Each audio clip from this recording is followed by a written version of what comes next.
guests and give a small, I guess I'm not going to ask for a moment of silence, but reflection for the folks. I mean, we've had a lot of our neighbors and friends that have obviously suffered some tragedy over the course of the past week with the Creek Fire that's still going very significantly in both Fresno and Madera counties. I know several of you on the phone here, or I'm sorry, on the Zoom call here are affected. Hopefully, no bad news right now for anybody on the call, but I know, like I said, I know a lot of us know people that have lost homes. I think I'm up to most current count people I know directly. I think I'm up to 7 or 8 folks now that have lost homes either in the Shaver Lake, top of the 4-lane there, or the Huntington Lake area there. So definitely keeping all of you in our thoughts and prayers, and hopefully the situation continues to get better over the next few weeks. Honestly, probably the next few months, because right now all the projections are that this thing's not going to be put out anytime soon. You probably saw that we posted it on our social media here this morning, and also send it out to our members here probably later on. I don't think it's been sent out yet, but we are asking for those of you who are, that are involved in the Creek Fire side of things. We are, as a club, looking for where it would be appropriate for us to get involved. So if you have thoughts, please contact myself or Anna after the meeting and let us know if there's areas that you would like to see us get involved. This is obviously very new. That's all happened in and out of the course of the last 9 days. So we're still trying to figure out where we can make the most impact, where we can make a difference. And so we are in the process of trying to gather those facts, get that information pulled together, and try to move forward on that. So again, if you have any thoughts on that, please let Anna and I know. And with that said, I have, over the course of the past 2 months, been introducing our board members one by one. And today I have the incredible honor of introducing Ms. Anna Bajian. Ann, you want to unmic yourself there real quickly? How you doing today? Good. How are you? I'm great. Fantastic. Well, as I'm pulling up this some pictures of your family here, Ann, would you like to share a little bit about what do you do, your day job? My day job.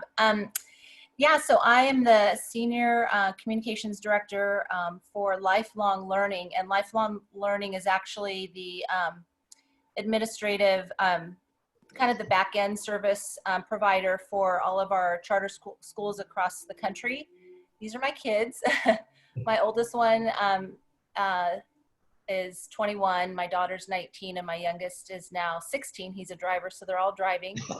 And I can't believe all the things that we did in 2019, and the Lakers Warrior game was in 2020 in February. That was fun for us. And this year has been quite different. So anyway, but as a communications director, I'm responsible for all the internal and external communications of our organization. And we have over 20 charters in California and Ohio, Michigan, Texas, we just got chartered in, and South Carolina, which is going to be coming up. So lots to communicate. I'm responsible for all the crisis and media relations and everything else. So it's been a busy, busy year, to say the least. So absolutely. No, yeah, craziness on top of, like I said, 3 very active kids, I'm sure, going in all different directions right now. And they're all home now. They're all home. And they're self-sufficient, but still it's, it's a busy, I say I have 2 jobs, 2 full-time jobs. The 2 oldest are in college right now? Actually, my daughter's a Smith Camp scholar, and then my oldest one is he tried college. It was not his fit, so he's been doing he flips houses and wholesales them, and has just been doing a fabulous job. So that's where what he loves doing. He did not want to sit in a classroom. He wanted to get out and work. So, and now that's probably a smart move, because it's sitting in front of the computer all day long. So I know that how challenging it can be as well. So, and how long have you been a Rotarian? I've been a Rotarian. That's a good question. I think it's been 5 years, 4 or 5 years now. And so I've been coming. Laura Whitehouse was the one who sponsored me at the time. And so it's been really fun getting to know everybody. I've enjoyed it very much.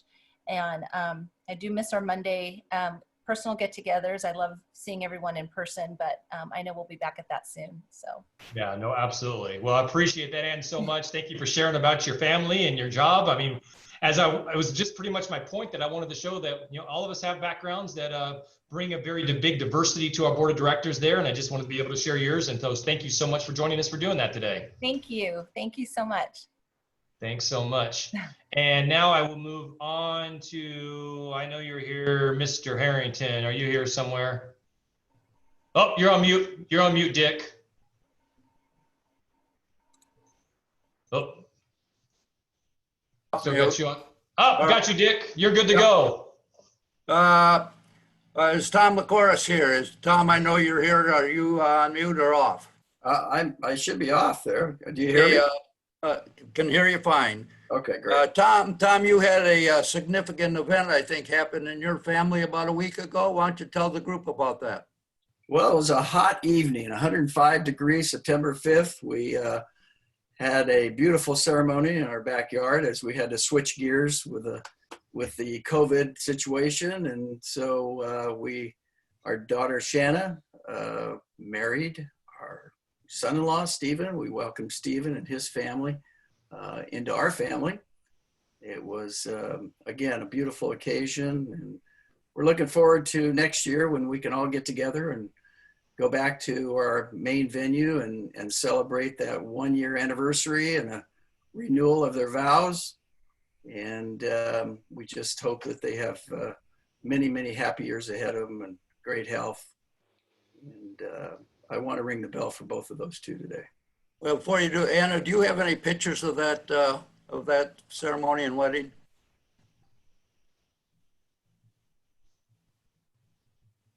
I guess not. Yes, I do. I'm sorry. I thought Ryan was on top of it. We'll get those up here in just a second. Okay. Sorry.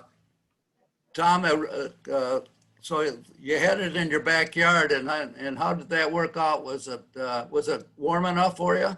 Well, 105, it wasn't bad. It was one of those days where we didn't have a lot of smoke, so that helped. And after fogging the yard for mosquitoes, it was not too bad. I don't know if it's just me, but mosquitoes are really bad this year, guys. They're awful, but and they decided to take the night off pretty much. So we had a great time. It's just 19 of us, again, just the immediate family. And there's the picture. Tom, why don't you just tell what those are real briefly? And well, basically there I am on the left with our daughter, bringing her in from the back area of the yard, and there's our pastor with Stephen and Shanna. It was a very, very nice ceremony, and my wife there standing behind Stephen and Shanna, who coordinated the whole thing. Many, many months of hard work went into that, and she just did a great job. So I commend her for that. Again, just a great time, and another one off the list here. We're moving. We got 2 down and 1 to go. So did I hear you say you wanted to ring the bell? Oh, absolutely. Well, I want to ring it twice. And got that, Ryan? Yeah, Ryan, make sure you got that down. I suppose, in as much as that is my granddaughter, I probably ought to ring the bell a couple times too. So Ryan, ring it a couple times for me. Great. Thanks, Dick. Thanks, Ryan. That's it. Appreciate it. Thank you, Dick. Right before I go to my speaker, I mentioned earlier the Creek Fire. Mike M., you want to Boy Scout camp? We're okay right now, right? Things are looking okay. Things are looking good right now. On last Wednesday, Thursday, Friday, several agencies in Southern Cal Edison bulldozed a fire break through the meadow on the east side of Camp Chawanakee. So if the winds pick up again, I think we're going to be okay. But it's been a miracle that we've survived so far. So God is, I believe, looking out for Camp Chawanakee. And so that's good news. Thanks for asking. Yeah, good. Thanks for forwarding those pictures. Warning, I mean, yeah, we're all pulling for you guys. And as a fair warning, you're going to be ringing this thing a few times in a couple months if these firefighters, I mean, they've been amazing what they've done so far. So hopefully it continues, and things are going to be good here in a few weeks. So yeah, we're going to sell some popcorn for the firefighters. It's called Hometown Heroes. So we'll send something out through Anna and through you, Ryan. And so if anybody wants to buy some popcorn for our firefighters and emergency services personnel, there'll be a plan for that. We'll follow up with that. So Great. Appreciate it. That's awesome, Thank Mike. you. Thank you so much. Well, with that, without further ado, I am so excited today to have with us our speaker, our feature speaker for the day, Mr. Dan Walters, a legend when it comes to California journalism. The guy's, Dan, I still don't really believe it when you say, I believe, what, 50 years in journalism? You look way too young for that, but nevertheless, I think we don't need to do a lot of a bio for him because the guy's done an amazing job keeping us informed what goes on in California politics. Obviously, he's been there through many administrations and seeing that Capitol change dramatically over time. And so he's here today to share with us kind of what's going on at the state Capitol and give us some of his words of wisdom there. So Dan, thank you so much for joining us today. All right, now I'm ashamed to tell you it's now 60 years as of last week. That's amazing. That's crazy. Yeah, I was only 16 when I got started, so what the hell.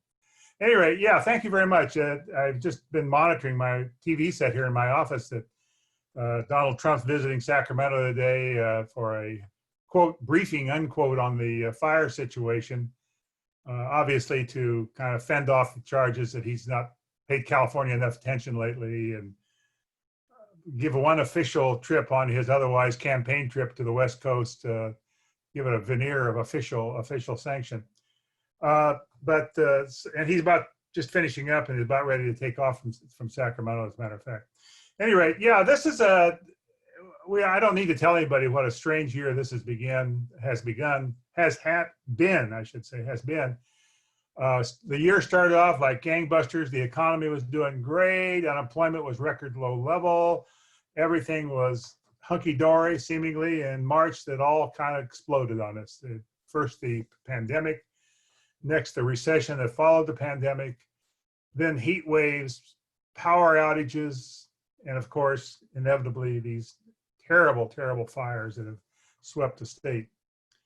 And I think in a way, it's kind of, all of these things piled up together have kind of paralyzed the political apparatus in Sacramento. The governor declared an emergency in March and has been operating the state under this emergency decree ever since, suspending whatever laws he felt needed suspended and so forth. And that's kind of not sitting too well with some folks in Sacramento, that he's kind of become a one-man band. But he's made his share of mistakes. Seemed to do real well right at the beginning in getting on top of things, and then couldn't resist the pressure to reopen probably prematurely in May, and then had to shut things back down again in July. And now they've got this situation where counties have this color-coded system that then supposedly they're going to earn their way out of the higher levels of restrictions down to the lower levels of restrictions. We'll see how that plays out. I wrote a column about it not too long ago and said basically he hopes the third time will be the charm. This is his third. Of course, it could also be 3 strikes and you're out, I guess, as well. But this is kind of the third incarnation of his management of the pandemic and the associated problems with it. And then I'm piling on top of that, of course, these other issues of recession and fire and blackouts and heat and so forth. It's an amazing thing. I mean, if you have some sense of California's political history, it's truly an amazing thing. I would say, without fear of contradiction, that no governor in living memory and perhaps beyond living memory has dealt with such a conglomeration of crises as have beset Gavin Newsom in the last 6 months. It's just absolutely unprecedented. The closest thing I can think of it is what happened to Pete Wilson about 30 years ago, when he had a whole bunch of things happen to him: recession, riot, flood, earthquake. I mean, it was kind of considered the high point of crises in California. And then until this came along, we've never seen anything like this. No governor's ever dealt with something like this. So you got to give Newsom a kind of a little slack in a way, because there's no training for something like this. On the other hand, he has sometimes been kind of an erratic crisis manager, making decrees that he had to later backtrack on and so forth. So in a way, I guess you could say he's kind of learning on the job. But if you give that kind of leeway to the governor, it's hard to give that kind of leeway to the legislature, which has covered itself with the opposite of glory, whatever that is, not shame maybe or something, this entire year. They panicked. The legislature panicked, took 2 months off in the middle of the spring, finally came back, took another time off, came back again, and were basically paralyzed all year. They could really, about the only thing they could do was pass a budget that is based on a lot of borrowed money, hopes that the federal government will come in and bail everybody out. But the legislative session just collapsed in total disarray and craziness on the last night of the session, where a whole bunch of stuff was left on the agenda.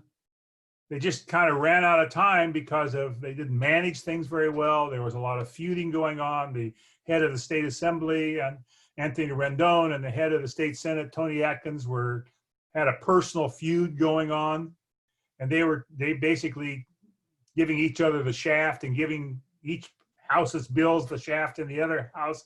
It was a kind of a madhouse. So a lot of stuff was left undone, not the least of which was trying to do something about having a better level of preparation for wildfires, fire prevention. That bill just died on the last night. They could never get it together, and still haven't gotten it together. So it demonstrated, I think, a couple of things but one of the most important thing is that the legislative process is really, as practiced in California anyway, is really not up to dealing with crises that can change at a moment's notice. And the whole thing just kind of fell apart. The legislative session kind of fell apart. And I have to say that the governor didn't cover himself with glory in that regard either. He didn't really set out a series of priorities that he wanted the legislature to do, and then put together the wherewithal to get them done. Particularly that last minute collapse of the fire prevention and preparedness package. He never, basically, as far as I can tell, lifted a finger to try to get anything done. And so the session then basically wound up doing a lot of stuff of secondary or tertiary importance. In other words, low-hanging fruit, but kind of missed the big picture. And one of the things that didn't get done was anything significant about housing, the housing crisis, the homelessness crisis that's part of the housing crisis. Nothing was done on, I think, a very important subject, which is doing something about the inability of people in fire zones to get fire insurance. There were efforts being made to do something, but nothing ever happened on that front. There was several major police reform bills that died at the end of the session. There was just a lot of stuff that croaked. And I'll give you a good example. It was the president pro tem of the Senate, Tony Atkins, had a bill that she was carrying personally that would have probably had a major effect on the housing situation in California. It would have opened up a lot of land for some more higher density housing, particularly duplexes and fourplexes in residential areas. It seemed to have support, but the feud that she was having with Anthony Rendon, the Speaker of the Assembly, was very evident in that the Assembly didn't send the bill back to the Senate until 11:57 p.m.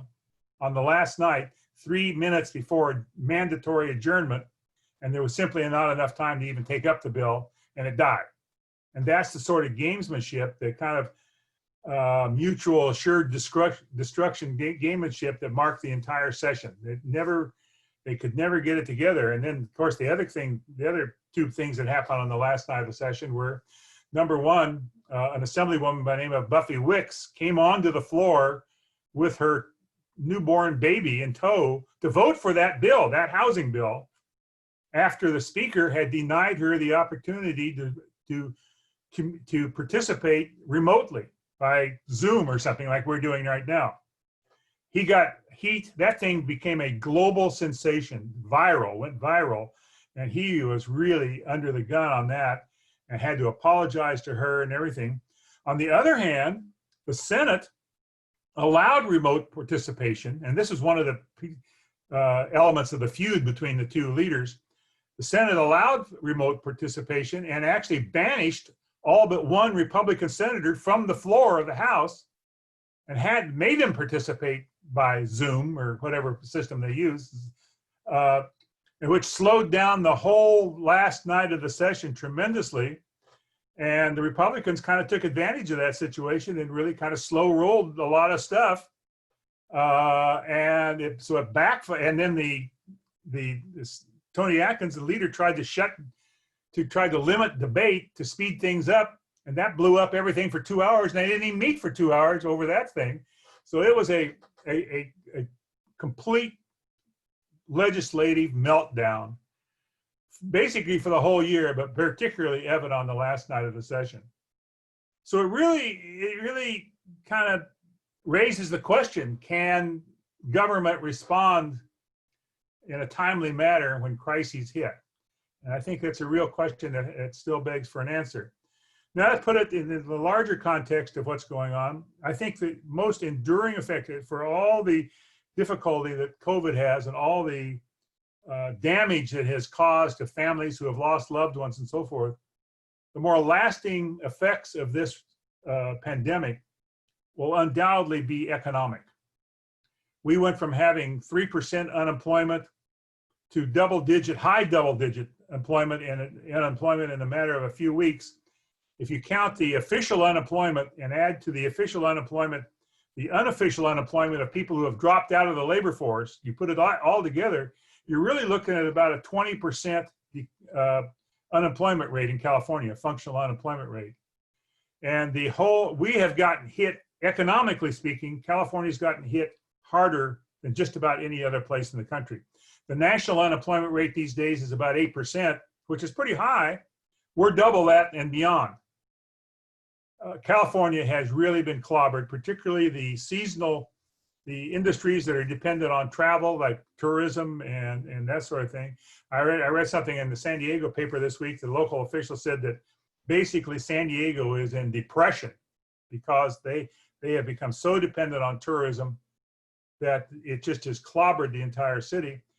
And much the same thing has happened in San Francisco. And the question about the economy these days is whether this is all temporary. It'll all come back to normal at some point. And I think it's really a questionable whether in fact it will. The longer this thing goes on, the longer people work remotely and adjust to the pandemic, the less elastic the system becomes. The more likely is that the changes that would be short-term changes under other circumstances become long-term economic effects. It could include people moving out of California altogether. Once you become used to working remotely, some people might say to themselves, and this is a very serious issue, might say to themselves, well, why should I even stay in California and pay all those high taxes? I can work remotely in Nevada up there at Incline Village, and there is a little colony of ex-Californians in the Incline Village, by the way, no income tax, or Texas or someplace else. I don't have to live in California anymore. There are anecdotal cases of that, people moving out permanently, saying, I don't want to come here anymore. Not only because of pandemic and not only because of working remotely, but because of all the other things, the power shortages, the fires, all the traffic, everything else. It's entirely possible, and no one knows for sure, but it's entirely possible that this could be a major turning point for California, and particularly for California economy, that we may have seen the peak and they will not get back to that peak again as businesses relocate elsewhere or don't come to California, as individuals relocate elsewhere. And I think the concern that might happen was expressed in something that the governor said just a few days ago. He issued an endorsement of Proposition 15, which is the measure on the November ballot that would create a split roll and allow taxes on commercial property, hotels, offices, warehouses, and so forth, to rise.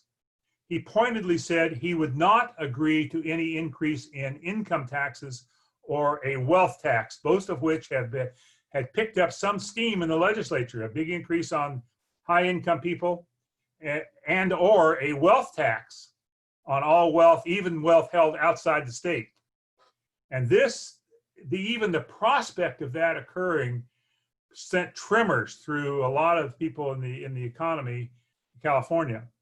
And the governor wanted to dampen that down and say, I will not sign any kind of a bill like that. So he's concerned about the effects of people moving outside. And these are the numbers that make that concern a real thing. The general fund budget of California depends, 70% of the income for the general fund of California comes from income taxes. That's, by the way, 3 times the percentage it was when Jerry Brown was governor the first time 45 years ago. 3 times as much. It was only about 25% now. Now it's 70%. 70% comes from income taxes, personal income taxes. Half of those personal income taxes are paid by the top 1% of taxpayers. The top 1% of taxpayers. That's about 150,000 tax returns out of in a state of 40 million people are paying half of those income taxes, or half of that 70%, about 35% of all the general fund revenue to California comes from 1% of the taxpayers. And Jerry would mention a couple of times when he was governor, even though he raised income taxes on those people.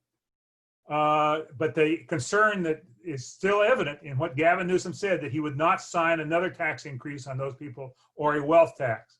Because I think there's a serious concern that with all the dislocation of the COVID pandemic and the economic recession that's going on now, that we may see an exodus out of California of the people who are basically supporting the state budget. It always was kind of amusing to me that a few years ago when we were getting all these demonstrations about taxing the 1%ers, I said to myself, and I think they even said in print, that all those people who are protesting should hope those 1%ers make a lot of money, because it's their taxes that are paying for K-12 schools, colleges, welfare, health programs, prisons. They are the people who are supporting that more than any other group in the state. So there is this thing. I leave you with this thing, that maybe this pandemic and the recession that it spawned are a real turning point for California, and not a good turning point. Maybe that what we saw in January with 3% unemployment and money rolling into the public coffers and everything, that might have been the high point that we'll never see again.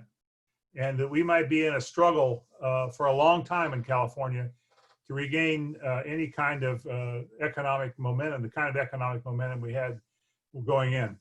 With that happy note, that's not a very happy note. With that happy note, I think I'll stop and see if I can answer any questions you might have about any of those topics or anything else that's on anybody's mind.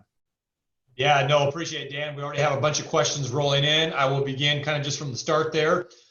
If Biden-Harris wins in November, who is the inside favorite to be appointed to the vacant Senate seats? I think it's dead certain in my mind, or as close to dead certain as I can imagine, that the appointee will be a Latino or a Latina.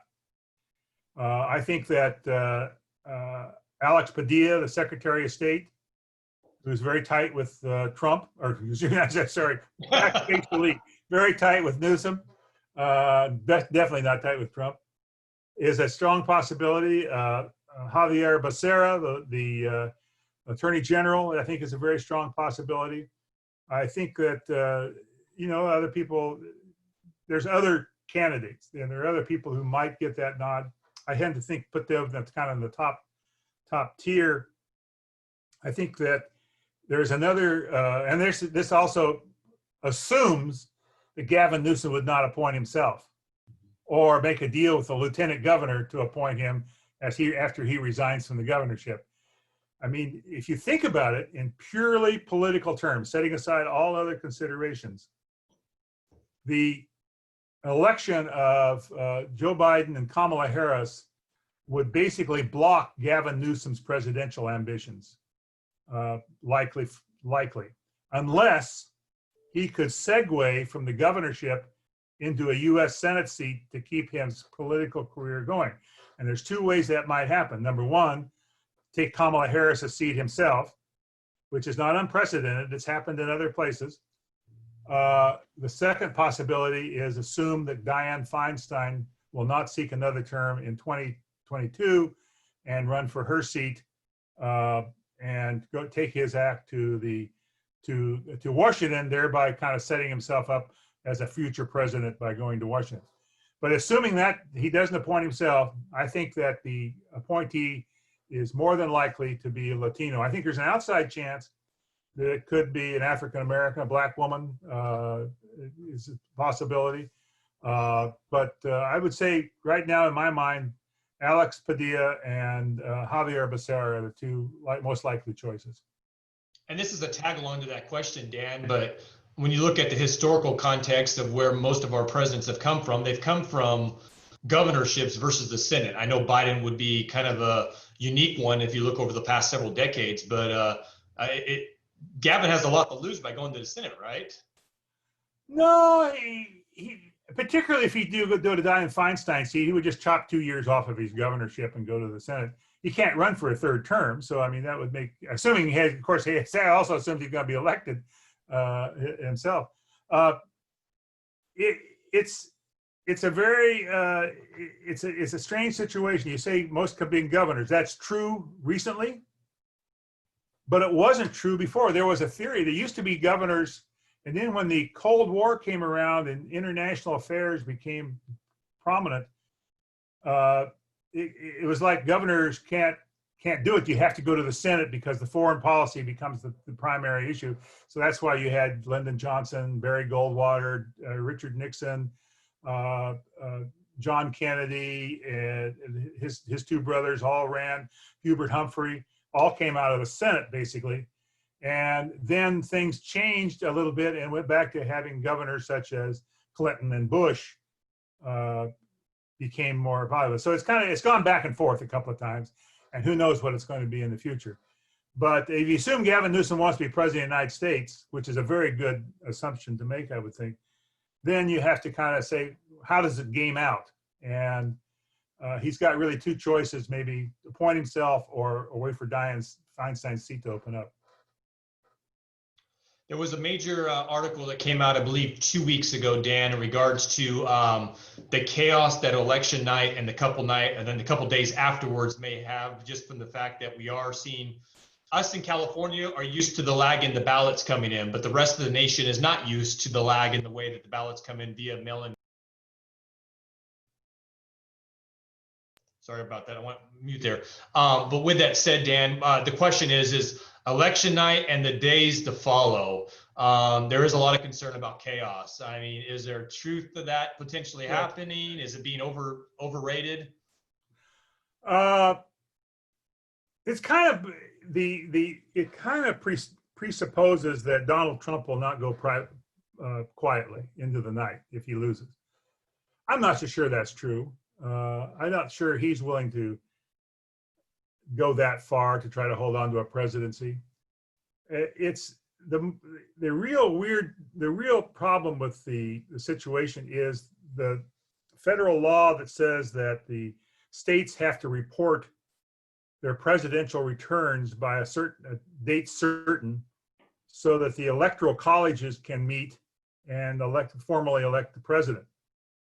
And that deadline for the states reporting their results it is very difficult to attain with a lot of mail ballots and all the stuff that could follow, the sort of stuff you talked about, the late reporting, disputed ballots, all that sort of thing. That's the sort of thing that might throw the election into the courts in some way and perhaps lead to the great uncertainty as to who really is the president of the United States when January kicks around and Donald Trump's term ends. It may not be an insurmountable problem, but it could be a very, very dicey constitutional crisis leading up to it in the long run. It's real. Whether it'll happen or not, I don't know. I think if Donald Trump looks at the election results in November and says, all right, I lost, you won, that's probably the end of it right there. Of course, the same thing is true if Biden say, okay, I lost, you won, then it probably would preclude that. But if both candidates hold out thinking that they won or projecting that they won, that's when the thing could get really dicey. Well, So you it know, you- depends on how close it is, basically. Yeah. Well, you know, you can't speak to a Fresno crowd and not get a question about high-speed rail. We just have a question about any insights into what's going on currently and into the future with high-speed rail. You know, high-speed rail has lost its political mojo in the capital. It has momentum of this variety. Well, we're in this far, we can't cut it out now, but we surely shouldn't have done it in the first place, or something to that effect. The political support for the high-speed rail is dropped to near nil in the legislature. I think the real question about its future, and you know that Newsom, right after becoming governor, virtually said we ought to abandon it, and then backed off of that thing after he got so much heat, I think probably from the construction unions mostly. The key to watch the future of the rail has to do with its life support. It is on life support, and that life support is an annual allocation of money from the state's cap and trade auctions. It's auctions of emission allowances. It gets 1/4 of all those proceeds now, and that's what's keeping it alive, basically. It's not enough to actually build the system, but it's enough to kind of keep it alive. Now that the budget's in red ink, now that there's these conflicting demands for more money for fire protection and all these things, the stage is set for the legislature and the governor to jerk that money away from high-speed rail. It's about maybe $500 million a year. Jerk that money away from high-speed rail and put it in something that is more popular and more immediate, such as fire protection and fire preparedness and that sort of thing. And I think that's going to be the key to whether it limps along indefinitely or has to fold up its tent as soon as possible. Because without that money, it's dead in the water, basically. And it has the bond money, but the bond money and the federal money are insufficient to actually build even the San Joaquin Valley segment of the project. So it's going to, if it doesn't get that bond, cap and trade money, if that's taken away, that's the end of the bullet train. And what you'll have then, maybe, is just simply a stretch of track that will be used for Amtrak service, and that's about all. Remember, these current projects are not rolling stock. They're not electrification. All they are is track and a couple of stations. And if that's all it winds up being, then it becomes part of the Amtrak service, and that's the end of the whole thing. But the political support for that thing gets less and less and less all the time. Dan, lots of questions in regards to the propositions on the November ballot. Specifically, what are the chances of 15 passing? Any predictions on Prop 16, which repeals Prop 209? And just in general, which one's probably going to have the most, what's going to have the most attention paid to it on the November ballot? There's going to be a lot of money spent on these ballot measures. This is going to set the all-time record, I'm sure, for spending for and against ballot measures. The highest dollar one will probably be Prop 22, which is the one that Uber and Lyft and those outfits are sponsoring to get themselves out of AB 5, the famous or infamous legislation that bars gig workers and that sort of thing. However, the two that you mentioned are probably have the more lasting societal effect. Proposition 15, the split roll, I mentioned earlier, I'd say is kind of on tenterhooks. It's kind of in the middle someplace. Going into the situation before COVID and before recession, it did not poll particularly well. It was kind of like a bare majority poll, which is not good for proponents, because a rule of thumb in California politics, if you got a ballot measure, you better have up there close to 60% before you head into the campaign, or you're probably going to be in trouble, because support generally declines over time. Now the question then is, does the recession make it easier or harder to pass a tax increase, a $12 billion a year tax increase? I think it makes it harder, basically. The argument will be made by California Teachers Association and the other sponsors, well, our schools aren't getting as much money as they were getting, therefore we need to pass this measure. The cities need the money, therefore we should pass this measure. On the other hand, in a recession, generally voters do not like taxes of any kind.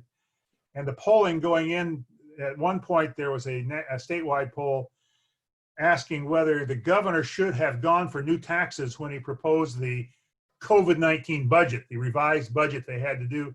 And it was pretty overwhelmingly no, he should not have proposed new taxes for that budget. And so that would indicate that it might be iffy. Another indication about voters is during the March primary election, there were hundreds of local tax and bond measures on the ballot, and half of them died, half of them lost, which is a very high failure rate for those sorts of things. That was another hint that voters are really leery about new taxes these days. All in all, I would say the chances are maybe 48-52, take your pick. In other words, it could pass, it could not pass. It all depends a lot on how the campaign unfolds in the next few weeks. As to Proposition 116, that does unroll the Proposition 209, which was passed 25 years ago or so, to outlaw preferences, affirmative action preferences in hiring and by public agencies and college admissions and so forth. Clearly, the fact that it was placed on the ballot by the legislature, which required a 2/3 vote of the legislature, indicates that the political world of California has changed dramatically since the 90s. The state has shifted markedly to the left since then. Republicans have gone down in the toilet. Democrats have basically controlled everything. So this is a natural outcome of that, and also a natural outcome, I think, of all the consciousness about inequality that arose out of the Black Lives Matter issue and whatnot. It'll probably pass because there's not going to be much of an organized campaign against it. The opponents don't have money. The proponents do have money. A lot of wealthy people have donated money to pass that measure. So I would guess it probably passes.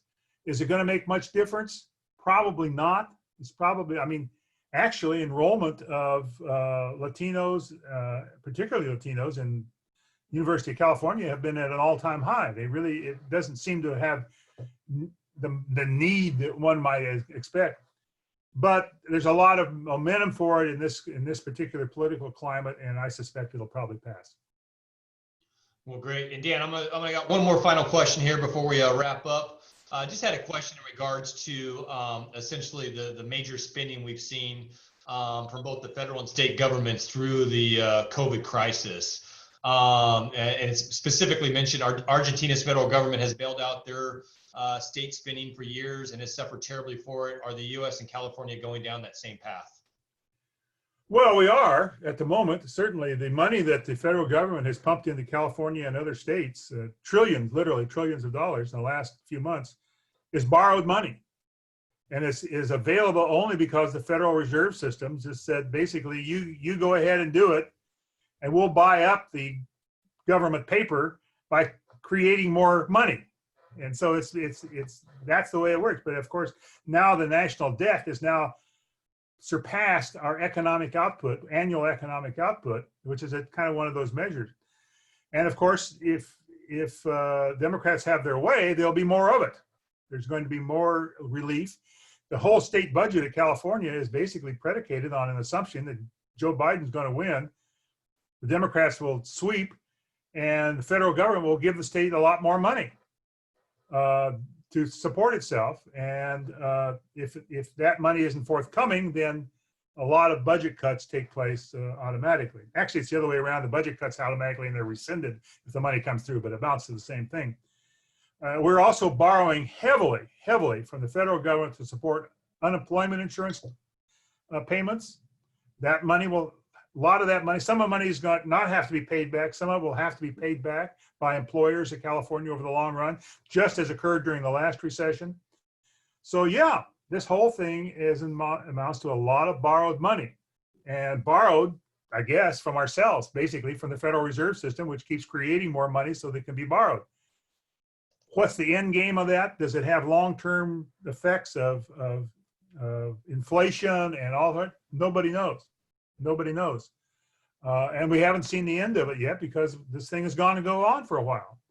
So this is one of those leaps into the unknown that we're taking as to whether we can spend our way out of recession and pandemic. And if so, what is the long-term effect of that spending running up the credit cards? And California's running up its own credit cards. The state budget alone, the new state budget that went into effect on July 1, has about $20 billion of borrowed money in it. That doesn't count the money that they're getting from the federal government. That's money that's being borrowed from special funds, from off the books maneuvers, from about half of it is shorting the schools, that much money, but saying they can go ahead and spend as if they got the money, but they have to now go out and borrow the money, and then the state will have to pay them back later. So that's basically a gigantic loan from school districts to the state. And this is only the first year. What happens then next year? How do they, if this thing is still going on, how do they balance the budget next year and so forth? How far does that go? Again, everybody in Sacramento has their fingers crossed, hoping basically that Joe Biden wins and that the Democrats take control of the Senate and that the federal government will pump. The official request currently is for $14 billion more for state government alone, not counting the money that local governments are seeking as well. But that's what everything is based on, is a $14 billion wish that's going to come. The feds are going to come through. Well, great, Dan. I appreciate it. I'm sure everybody, myself, could sit on here for another hour and hear just you talk about, unfortunately, a lot of the negative stuff out of Sacramento, but nevertheless, that's the reality of what we're facing. So everybody out there, please give them a virtual clap. We thank you so much. I mean, you are highly sought after. We appreciate you, you spoke to our club numerous times over the several decades. And so thank you so much for joining us once again. I got to tell one story about that. Well, I think the first time I came to Fresno to speak to the Rotary Club, I flew down in the McClatchy Company plane at the request